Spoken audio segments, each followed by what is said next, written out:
पति, पत्नी और नौकरानी। शीतल और अभिमन्यु की शादी को 5 साल हो चुके थे, लेकिन अभी तक उनका कोई बच्चा नहीं हुआ था। इसकी वजह से शीतल और अभिमन्यु परेशान रहते थे, लेकिन उन दोनों से ज्यादा परेशान थी शीतल की सास, यानी अभिमन्यु की माँ जानकी देवी। जानकी देवी चाहती थी कि जल्दी से जल्दी उनकी गोद में पोता या पोती आ जाए, और इसीलिए वो अपनी बहू शीतल को लेकर एक दिन हॉस्पिटल पहुंची। डॉक्टर मैडम, जरा ठीक से चेक करके बताइए ना।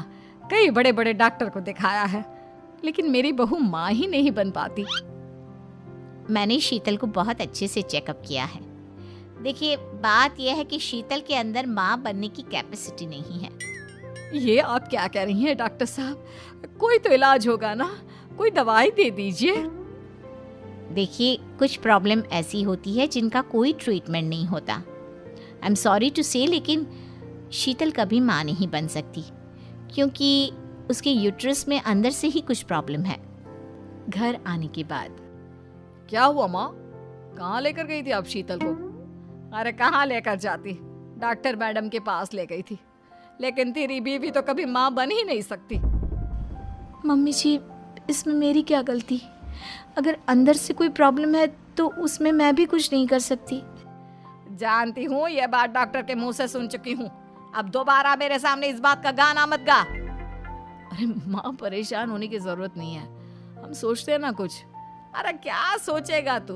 जब डॉक्टर कह चुका है कि तेरी बीवी माँ नहीं बन सकती, तो बता क्या सोचेगा तू? कहाँ से लाएगा बच्चा? माँ, ये तो मैं भी नहीं जानता। अभिमन्यु, क्यों ना हम अनाथ आश्रम से एक बच्चा गोद ले आएं? क्या फर्क पड़ता है बच्चा हमारा हो या गोद लिया हुआ? हाय, बड़ी बातें बनाने वाली। क्या फर्क पड़ता है? अरे क्यों फर्क नहीं पड़ता? मुझे इस वंश को आगे बढ़ाने के लिए मेरे बेटे का खून चाहिए, किसी दूसरे का नहीं। लेकिन माँ, आप जानती हैं कि ये अब पॉसिबल नहीं है। मैं कुछ नहीं जानती। मैं किसी पराये की औलाद को इस घर में अपना पोता या पोती बन के बढ़ता हुआ नहीं देख सकती। मेरा वंश मेरे बेटे के खून से ही आगे बढ़ेगा। लेकिन मम्मी जी, ऐसा कैसे हो पाएगा? आप अच्छी तरह जानती है ना, मेरा और अभिमन्यु का बच्चा नहीं हो सकता। तो मैं अपने बेटे की दूसरी शादी करवाऊंगी, और अपनी दूसरी बीवी से ये मुझे बच्चा पैदा करके देगा। ये आप क्या कह रही हैं माँ? मैं किसी और से शादी नहीं करने वाला। मेरे रहते हुए आप अभिमन्यु की शादी किसी और से करवाएंगी? मम्मी जी, आप ऐसा कैसे कर सकती हैं? तू बस देखती जा बहू, मैं ऐसा कैसे कर सकती हूँ। कुछ दिनों के बाद, अभिमन्यु, मैंने तेरे लिए लड़की ढूंढ ली है। माँ, मैं आपको कितनी बार समझाऊं, मुझे किसी से शादी नहीं करनी है। पहले मेरी बात सुन। ये जो चमेली है ना, हमारे घर में काम करने आती है, वो तुझसे शादी करने के लिए तैयार है। मम्मी जी, आप अभिमन्यु की शादी एक नौकरानी के साथ करवाएंगी? वो इसलिए क्योंकि चमेली दिखने में बहुत खूबसूरत है, बच्चा भी सुंदर ही होगा। मम्मी जी, लेकिन एक बच्चे के लिए अपने बेटे की शादी नौकरानी के साथ करवाना, क्या ये सही है? अगर अभिमन्यु ने शादी नहीं की ना, तो मैं अपनी जान दे दूंगी। अब देख लो, अगर तुम्हें अपनी माँ की जान प्यारी है तो तुम्हें इस नौकरानी के साथ शादी करनी ही होगी। इस तरह जानकी देवी अपने बेटे अभिमन्यु की शादी नौकरानी चमेली के साथ करवा देती है। कुछ दिनों के बाद, नौकरानी से मालकिन बन के तो मजा आ गया। अब तो मैं इस घर की मालकिन हूँ। देखो, अपने आप को ज्यादा मालकिन समझने की कोशिश मत करो। एक बार तुम्हारा और अभिमन्यु का बच्चा इस दुनिया में आ जाए, उसके बाद तुम इस घर से हमेशा के लिए चली जाना। अरे जाओ जाओ, किसी और के आगे बातें बनाना। एक बच्चा तो पैदा नहीं कर सकी। बढ़िया आई, जाओ जाकर मेरे लिए कॉफी बना कर लाओ। नौकरानी मैं हूँ या तुम? मम्मी जी, देखिए ना शीतल मुझसे किस तरह से बात कर रही है। शीतल, तुम्हें पता है ना चमेली प्रेग्नेंट है, मेरे बेटे के बच्चे की माँ बनने वाली है। वो जैसा कहती है वैसा करो। लेकिन मम्मी जी, वो मुझे नौकरों की तरह ट्रीट कर रही है। अरे तो करेगी ना, वैसे भी बहू तुम हो किस काम की? एक बच्चा तो पैदा नहीं कर सकती। जाओ अब घर के सारे काम करो और चमेली को आराम करने दो। थैंक यू मम्मी जी, भगवान आपका भला करे। आप नहीं होती तो मैं नौकरानी से महारानी कैसे बनती। देखो, तुम्हें जो चाहिए सब मिलेगा, खूब खाओ पियो, मजे की जिंदगी जियो, लेकिन बस मुझे एक बच्चा पैदा करके दे दो। कुछ दिनों के बाद, मम्मी, बच्चे के लिए आपने मेरी शादी चमेली के साथ करवा तो दी, लेकिन दिन और रात का चैन मिट गया है। सारा दिन शीतल और चमेली की बहस चलती रहती है। अब शीतल को इस घर में रखने से क्या होगा? मैं तो कहती हूँ उसे घर से निकाल दो, है भी किस काम की।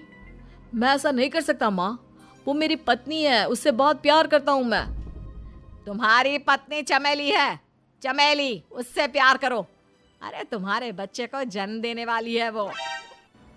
अभिमन्यु, मैं खुद ही इस घर से चली जाती हूँ। वैसे भी अपने ही घर में नौकरों की तरह रहकर परेशान हो चुकी हूँ। घर की नौकरानी मेरे ऊपर हुक्म चलाती है, वो तुम्हारी पत्नी बन चुकी है। अब मेरा इस घर में क्या काम? अभिमन्यु के बार बार रोकने पर भी शीतल उस घर से चली जाती है। कुछ दिनों के बाद चमेली एक बच्चे को जन्म देती है। भगवान ने मेरी सुन ली, मेरे बेटे का घर भर गया, उसका अपना बच्चा इस दुनिया में आ गया। मम्मी जी, बच्चे को हाथ लगाने से पहले मेरी एक शर्त तो सुन लो। तुम कहना क्या चाहती हो चमेली? आपकी मम्मी को बहुत शौक था ना अपने पोते को खिलाने का।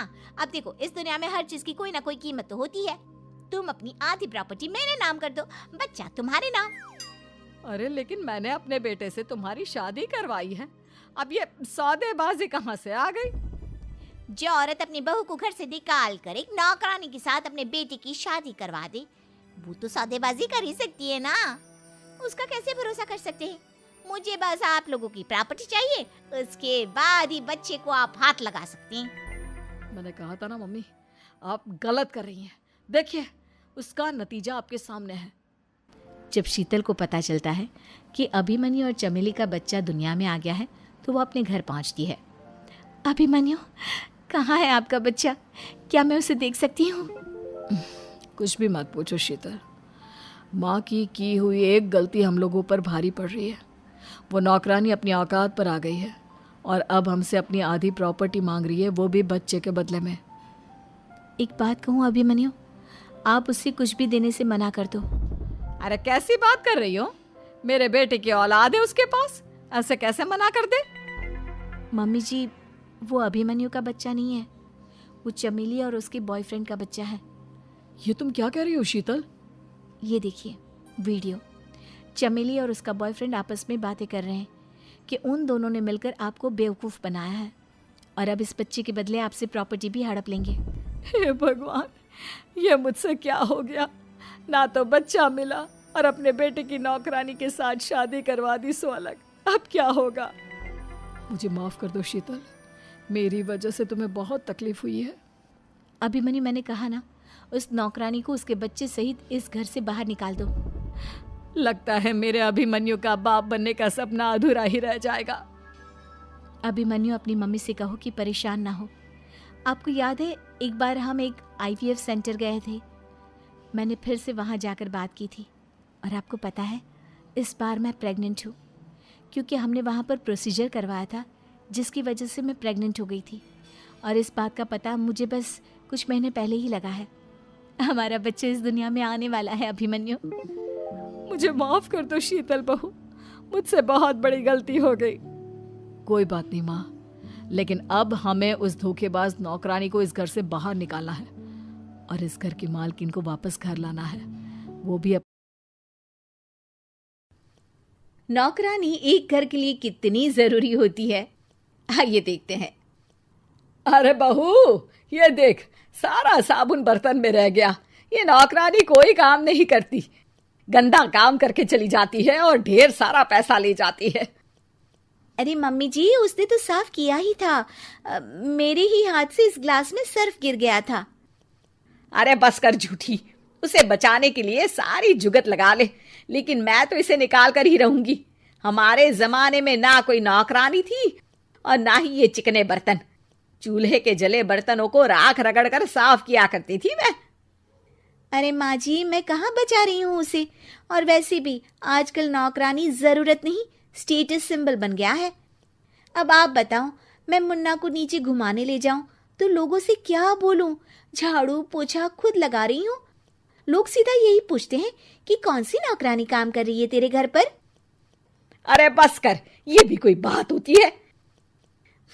मम्मी जी, आप नहीं समझेंगी। शाम को नौकरानी घर आकर काम कर ही रही होती है कि सास को कहती है, माँ जी, एक बात बोलूं, बुरा न मानना। अरे वैसे तो मुझे तेरी शक्ल ही पसंद नहीं है, बात क्या खाक पसंद आएगी। अरे माँ जी, सुन तो लीजिए क्या कह रही है। तो मैंने कौन सा उसका मुंह पकड़ लिया है? अरे माँ जी, वो लाल साड़ी पहनती हो ना, ना पहना करो। सास का गुस्सा अब तो 7वें आसमान पर होता है। अरे वाह जी वाह, क्यों ना पहना करूं? और तू होती कौन है ये बताने वाली कि मैं क्या पहनूं क्या ना पहनूं? अरे माँ जी, पूरी बात तो सुन लो, वो बोलना क्या चाह रही है। अरे बुरा न मानो आंटी जी। अरे कौन है आंटी? अपनी उम्र देखी है तूने? 2-4 साल ही छोटी होगी मुझसे और मुझे आंटी बोल रही है। बहू सर पर हाथ रख लेती है। अरे अच्छी खासी उम्र दराज हो और आंटी ना बोलूं? मैं तुम्हारी बहू से भी 4 साल छोटी हूं। क्यों दीदी? बोलती भी क्या, एक तरफ सास यानी पति की माँ, तो दूसरी तरफ नौकरानी जिसके बिना घर का काम नहीं चल सकता। वो दरअसल माँ जी की शादी में बहुत जल्दी हो गई थी ना। अच्छा ये झगड़ा छोड़ो, ये बताओ तुम माँ जी को लाल साड़ी पहनने से क्यों मना कर रही हो? वो ना, इनकी उम्र की सारी औरतें सोसाइटी में इनके लिए बात करती हैं कि तुम्हारी सास बुढ़ी घोड़ी लाल लगाम है। बहू को ये सुनकर गुस्सा आ जाता है। अरे वाह वाह, कौन बोलता है जी? खुद क्या है यहाँ की औरतें, बाल सफेद लेकिन टाइट जींस और कोई कुछ भी पहने। अरे पहनना हमारा निजी हक है, किसी को कुछ हक नहीं बनता कि वो मेरी सास के लिए कुछ बोले। मैं आज ही जाकर माँ जी के लिए लाल जींस लेकर आऊंगी, फिर देखो कोई क्या बोलता है। अरे चुप लाल जींस। अरे सुन नौकरानी की बच्ची, जाकर बोल दे उन लोगों से कि उन लोगों की तरह मैं उड़ती नहीं फिरती हूं घर बार छोड़कर। अपने बच्चों और नाती पोतों में मन लगाती हूं, ना कि सारा दिन ताश के पत्तों में आंख गड़ाकर 3 पत्ती खेलूं। नौकरानी वहां से चली जाती है। वैसे बहू, नौकरानी के क्या फायदे हैं ये तो पता नहीं, लेकिन सबसे अच्छा तो ये कि पता चल जाता है कि कौन किसके लिए क्या बोल रहा है। सोसाइटी में तेरा नौकरानी रखने का इरादा बिल्कुल ठीक था। अगले दिन उन लोगों के घर की बेल बजती है। बहू दरवाजा खोलती है कि सामने कुछ औरतें खड़ी होती हैं। अरे बहू, कहाँ है तेरी सास? बुला जरा। अरे बहन जी, आप सारी एक साथ आइए आइए, कैसे आना हुआ? अरे 3 पत्ते खेलने आई हैं, क्यों खेलोगी? क्यों नहीं, वैसे भी बड़े दिन हो गए, एंटरटेनमेंट हुआ नहीं। बहू जा जाकर पकोड़े तो बना ला। अरे बस करिए, आगे कुछ पीछे कुछ। वैसे तो कहती है कि परिवार पर ध्यान देती है, हमारी तरह 3 पत्तियां नहीं खेलती। हमने कौन सा परिवार छोड़ दिया? सास सक पका जाती है। अब ये किसने कहा? मैं तो कहती हूं कि मैं भी थोड़ा बाहर निकलूं। आपने ही तो कमला नौकरानी से ये सारी बात की थी। सास और बहू को अब सारी कहानी समझ आ जाती है कि सोसाइटी की औरतें क्यों भड़क रही हैं। माफ करिए आंटी, मैं छोटी हूँ, लेकिन फिर भी पहले तो आप लोगों ने माँ की लाल साड़ी का मजाक उड़ाया था ना। हाँ उड़ाया था, लेकिन उससे पहले तो तुम लोगों ने हमारी जीन्स के बारे में बात की थी। अरे क्यों ना पहने हम जीन्स, तुम्हारे पैसों की थोड़ी ना है। सास और बहू सर पकड़कर बैठ जाती है। देखा बहू, ये खेल कर गई तेरी नौकरानी, यहाँ की बात वहां तो वहां की बात यहाँ। दोनों किसी तरह औरतों को समझा बुझाकर घर भेजती है और कसम खाती है कि नौकरानी को नौकरानी ही रहने देंगी।